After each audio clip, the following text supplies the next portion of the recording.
first Friday of December, so that means labor report time. Brandon, OIAS, host of Outsider Information.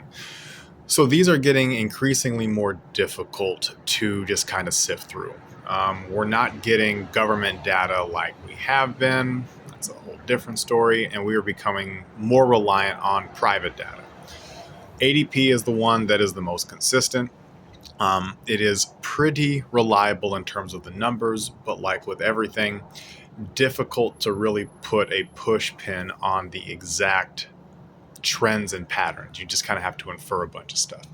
The other issue, private data is private for a reason, right? Those companies are paid for something and then releasing data. Whereas with the BLS, it's reported data to the government. We're in a situation now where we don't really have a whole lot to go off of with either. And that's concerning because clearly things are not going well. So what exactly do we know? November, per ADP, 32,000 jobs were lost. Again, those sound like really big numbers. It's tough to specifically pinpoint exactly where all of that is, right? There's a list of industries that have seen negative growth. But again, it doesn't specifically say what roles, what titles, and ultimately it doesn't connect everything towards the actual money that's being lost. Jobless claims, right? People look at this and say this is a positive. They are at a 3-year low, all right? And planned layoffs are down.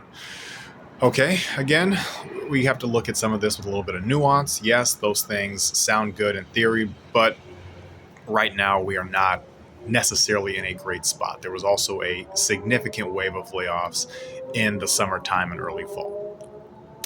This one was from Challenger Gray and Christmas. 71,000 announced job cuts in November, which is up 24% from November of 24. Okay, those are, then they were also factoring in year-to-date cuts as well, which is the 5th highest since 2001, and that also includes 3 recession years since that time, 01, 09, and the COVID year of 2020.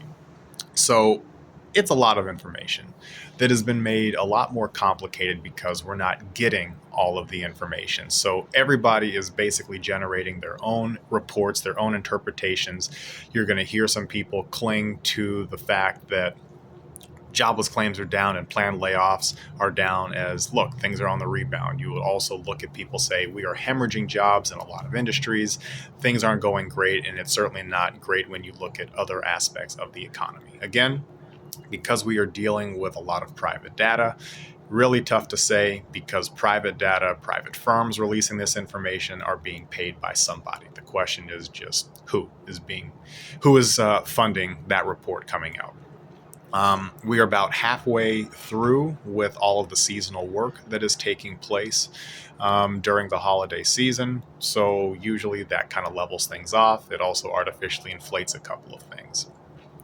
What this is all impacting, right? All this uncertainty it further freezes people, right? We're in a very low fire, low hire market, which means people aren't generally being let go outside of a lot of those layoffs, and they're certainly not hiring people because they need to hold on to their money.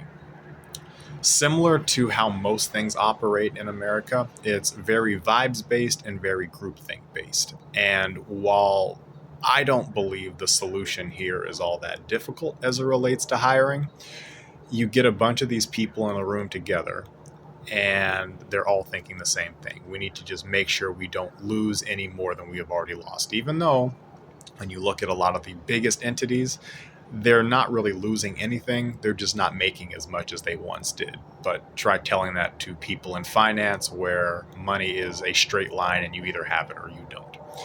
The other thing that is, we're all aware of the AI impact, but the quote Magnificent Seven is basically holding the entire economy together with toothpicks and bubblegum. Magnificent Seven is Meta, Google, Amazon, Apple, Microsoft, NVIDIA, and Tesla.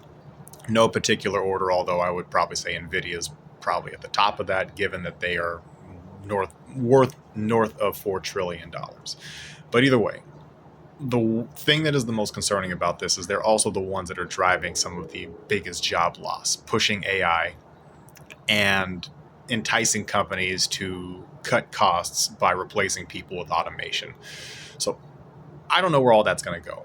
I do know that we've put all of our chips in the middle of the table, basically with 7 companies who said they're going to lead us out of this, and everybody else is kind of just following in behind. That is why this is a little bit worrisome, because we're already seeing a lot of evidence and a lot of reporting that the returns on AI have not been what they said. And if you go talk to the people who are actually building it, not the people pushing it on us, they will say the same thing. I can't get into speculation of whether or not this is going to be a bubble, but it is worth watching to see, because if those dudes up at the top crash, it's going to be problematic. Like the yo-yo diet analogy that I use, where you're just kind of going back and forth, purging people, hiring them back. We're going to see that again, but if it crashes up at the very top, we're going to see it in a way that is going to have some real impact. So that's really it. These things, when I do them month to month, usually go close to 10 minutes. We're not going to hit that this point. Again, if you're local and you're trying to figure out stuff about the job market, that's going to be your better indicator. Pay attention to the industries in your area, how they're being impacted. Look at your state, city, county unemployment rates. That is going to give you a better barometer. And I can't say don't panic. That would be disingenuous. People, again, are feeling a lot of pain right now with a lot of different things happening all at once. The holidays are coming up. Take it in stride, right? Try to do your research where you can, understand these numbers, understand what they mean for you, and protect yourself as best as you can.